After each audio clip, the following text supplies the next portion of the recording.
Hello class 10। तो part 12 तक discuss किए थे, बोले थे पार्ट 13 में कि एक्सरसाइज डिस्कस करेंगे, बट देखिए उससे पहले कुछ और क्वेश्चन है उसको डिस्कस कर लेते हैं, तब एक्सरसाइज फिर डिस्कस किया जाएगा।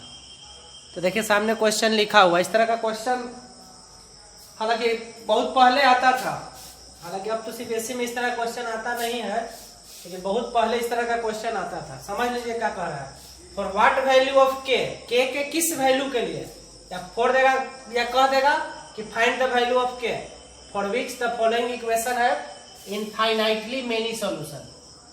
के का कितना वैल्यू होगा ना कि इक्वेशन का इनफाइनाइटली सॉल्यूशन होगा, या यहाँ पे इनफाइनाइटली मेनी सॉल्यूशन न लिख के ऐसे कह देगा for what value of k will be following equation have coincident lines as their graph. उनका ग्राफ कोइंसिडेंट लाइन होगा, तो इनफाइनाइटली सॉल्यूशन कह देगा या कोइंसिडेंट ग्राफ कह देगा। तो ये इनफाइनाइटली का क्वेश्चन है, एक नो का भी लेंगे और एक यूनिक का भी लेंगे। तो देखिए इसको सोल्व करने का तरीका। तो सबसे पहले देखिए इक्वेशन ऑलरेडी स्टैंडर्ड फॉर्म में लिखा हुआ है ना। तो सबसे पहले बताइए आप a1 कितना हुआ, a1 हो गया k, b1 तो b1 हो गया 3 और c1 तो देखिए c1 आपका ये माइनस ऑफ k माइनस 3 है पूरा में, यहाँ माइनस साइन के साथ k माइनस 3 जो होगा वो पूरा c1 में हो जाएगा। a2 हो गया 12, b2 तो b2 हो गया k और c2 तो c2 हो गया माइनस k। तो सबसे पहले a1 b1 c1 a2 b2 c2 ये सबको लिख लिए। इसके बाद देखिए अब क्वेश्चन कह रहा है कि k का वैल्यू निकालना है और इनफाइनाइट सॉल्यूशन है, तो इसके बाद लिखिएगा कि for infinitely many solutions, for infinitely many solutions. Condition क्या है मेनी सॉल्यूशन का, a1 by a2 is equal to b1 by b2 is equal to c1 by c2। अब वैल्यू भरिए, a1 by a2 तो k by 12, b1 by b2 तो 3 by k और c1 by c2 तो minus of k minus 3 divided by minus k, तो ये तो cancel हो जाएगा। तो फाइनली जो आएगा वो अगला स्टेप लिख लीजिए, finally k by 12 is equal to 3 by k is equal to k minus 3 by k। ठीक है, यहां तक पहुंच गए। इसके बाद अब देखिए इसको दोनों को सोल्व करेंगे, इस दोनों को सोल्व करेंगे और फिर इस दोनों को सोल्व करेंगे। तो बारी बारी से सबको सोल्व कीजिए, पहले ये दोनों को ले रहे हैं। तो k by 12 is equal to 3 by k cross multiply कर दीजिए, तो k square is equal to 36, तो k is equal to plus minus root 36। तो यहां से k is equal to plus minus 6, plus minus 6 का मतलब कि k प्लस 6 भी होगा और माइनस 6 भी होगा, तो प्लस तो लिखना है नहीं। तो k का वैल्यू दो गो आया, एगो 6 आएगा माइनस 6, ये दोनों को लिए ना, अभी दोनों को लीजिए, इस दोनों को। तो 3 by k is equal to k minus 3 by k cross multiply कीजिए, तो k square minus 3k is equal to 3k, तो k स्क्वायर माइनस 3k और minus 3k is equal to 0, तो k square minus 6k is equal to 0, तो k common कर लीजिए, तो k minus 6 is equal to 0। तो यहाँ से k है तो k खुद 0 होगा, एक k माइनस 6 होगा, तो k इज इक्वल टू 6 हो गया। तो यहाँ k का वैल्यू 6 और माइनस 6 आया था, यहाँ k का वैल्यू 0 और 6 आया। ठीक है ना। अब अगला बार में इस दोनों को सोल्व कीजिए, इस दोनों को।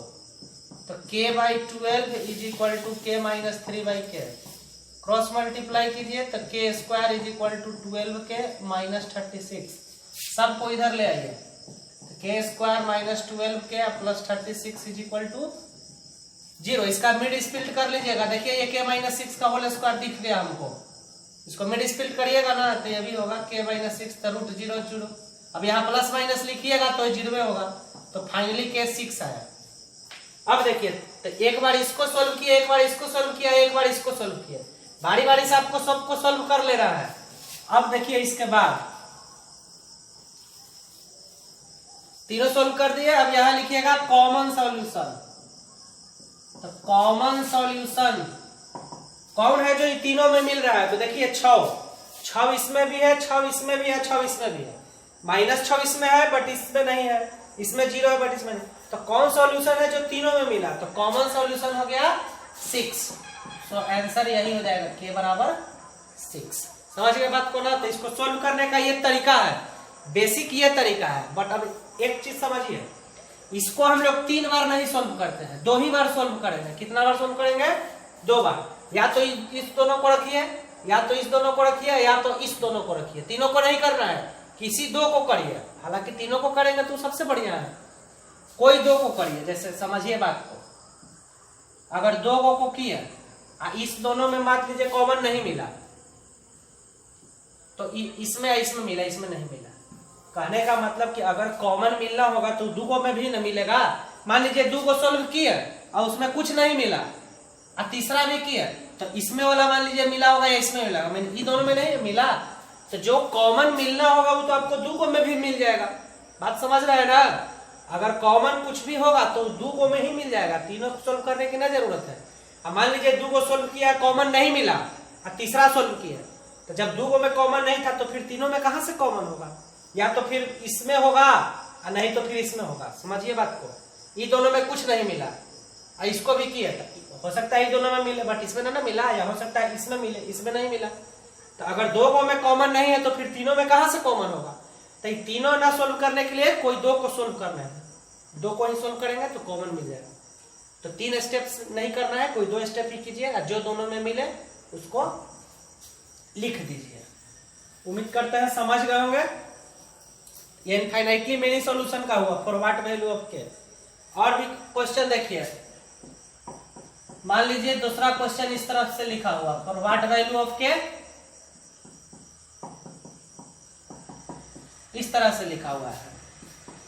इसमें भी वही सब क्वेश्चन है, फॉर व्हाट वैल्यू ऑफ के the given equation have infinitely many solution. अब डायरेक्ट वो सब लिख लीजिएगा, हम डायरेक्ट सॉल्व करते हैं। तो इनफाइनाइटली मेनी सॉल्यूशन कब होता है? कंडीशन तीनों इक्वल होना चाहिए। तो डायरेक्ट लिखते हैं हम k/4 is equal to 3/6 is equal to -5/-10। तो k/4 is equal to 1/2, i is equal to यहाँ से भी 1/2। अब इसको ऐसे थोड़े सोल्व करेंगे, इसको एक बार, इसको एक बार, इसको एक बार। देखिए ये 1/2, ये 1/2 है, इसका मतलब इसको भी क्या होना है? 1/2। तो यहाँ से डायरेक्ट आप इसको 1/2 लेके सोल्व कर दीजिए। तो यहाँ से k का वैल्यू चला आएगा 2।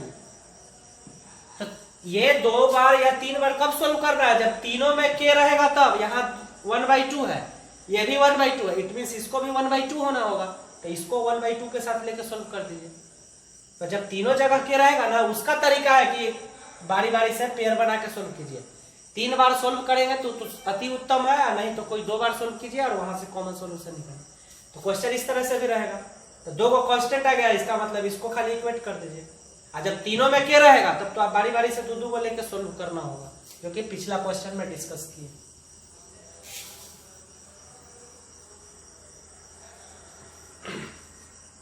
ठीक है ना। अब देखिए इस पे एक और क्वेश्चन डिस्कस करते हैं। देखिए अगला क्वेश्चन लिखा हुआ, क्वेश्चन सुन लीजिए, हम बोल दे रहे हैं। If the given equations have infinitely many solutions then find the value of a and b। यही क्वेश्चन है। क्वेश्चन में आपको दिया है कि गिवन इक्वेशन का इनफाइनाइट सॉल्यूशन है, इसका मतलब तीनों रेशियो क्या होना चाहिए? सेम होना चाहिए। तो a1 b1 c1 ये सब टेबुलेट कर लीजिएगा, हम डायरेक्ट सोल्व करते हैं।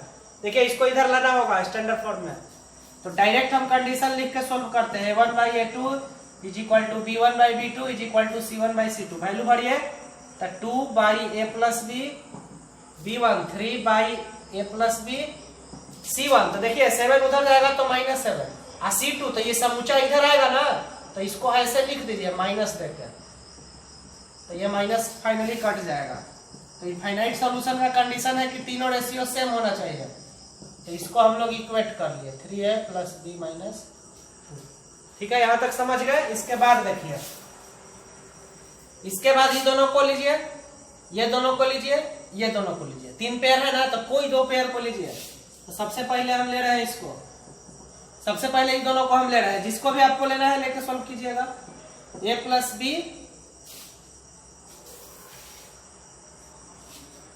यहाँ a - b होगा, यहाँ a - b, 2/a - b is equal to 3/a + b।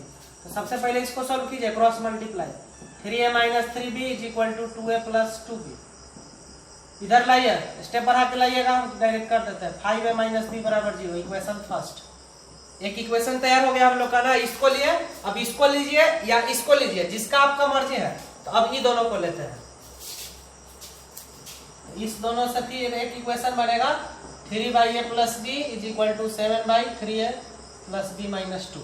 अब यहाँ से क्रॉस मल्टीप्लाई कीजिए, तो 7a plus 7b is equal to 9a plus 3b minus 6। इस सबको इधर ले आइए, तो माइनस 2a प्लस 4b और प्लस 6 बराबर 0।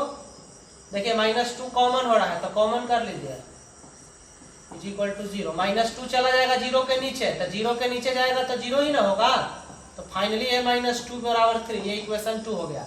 अब आपके पास दो इक्वेशन है, 5a माइनस बी बराबर 0 और a माइनस 2b बराबर 3। अब इसी को आपको सोल्व करना है, तो एलिमिनेशन मेथड लगाइए, कंपेयरिंग लगाइए या सब्स्टिट्यूशन लगाइए। तो बताया है कि जनरली कुछ नहीं है तो एलिमिनेशन मेथड लगाते हैं। तो एलिमिनेशन मेथड लगाने से आसान होता है।